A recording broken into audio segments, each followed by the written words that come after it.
আমার বাচ্চা যদি আমাকে কোনো রিটার্ন না দেয় তার মানে কি আমি তাকে মেরে ফেলব? অর্থনীতির ছাত্র যারা আছে এবং যারা পলিসি মেকিং করেন, আসলে এই দুই পক্ষের একটি জায়গায় এসে দেশের টার্গেটের দিকে লক্ষ্য রেখে আমাদের আসলে কর্মসূচিগুলো নিলে আমার মনে হয় যে সেখান থেকে আমরা একটি সুনির্দিষ্ট দিকে যেতে পারবো এবং আফটার 10 ইয়ার্স অর 15 ইয়ার্স আমরা বুঝতে পারবো যে আমাদের জাতি আসলে কতটুকু আগালো। তো এটা একটা আশার দিক যে এইখানে আমাদের ভবিষ্যৎ দেশের নীতি নির্ধারকরা রয়েছেন, আমরা তাদের জন্য দোয়া করি। আমি খুব বিনয়ের সাথে বলবো, এইখানে একটি শব্দের সাথে আমার দ্বিমত রয়েছে, শিশু ইনভেস্টমেন্ট, এবং সেখানে প্রফিটের একটি রেশিও দেখানো হয়েছে।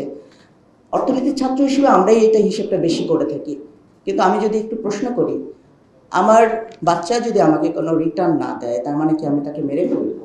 আমার অটিস্টিক বা বিশেষ চাহিদা সম্পন্ন যে শিশু, তার জন্য কি আমি কোনো বরাদ্দ রাখবো না?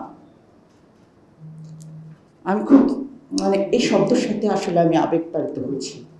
শিশু, অটিস্টিক, সেটা কোনো ইনভেস্টমেন্ট নয়, এটা আমার দায়িত্ব। আসলে আমরা এখানে থোক বরাদ্দের কথা বলা হচ্ছে, সেটা তো অবশ্যই আমি দিব, কিন্তু আমি যখন রাস্তা করি, আমি যখন আমার একটি শপিং মল করি, সেখানে কি আমার শিশু থাকবে না? আমার বিশেষ চাহিদা সম্পন্ন বাচ্চাকে কি আমি সেখানে নজর রাখবো না? আমি যদি আমার বাজেটে 50% দিয়ে দিই আমার শিশুকে, আর 50% যদি আমার শিশুকে না রাখি, তাহলে কি আমরা বলবো যে আমরা এই শিশুদের উপর মানবিক একটি আচরণ করলাম?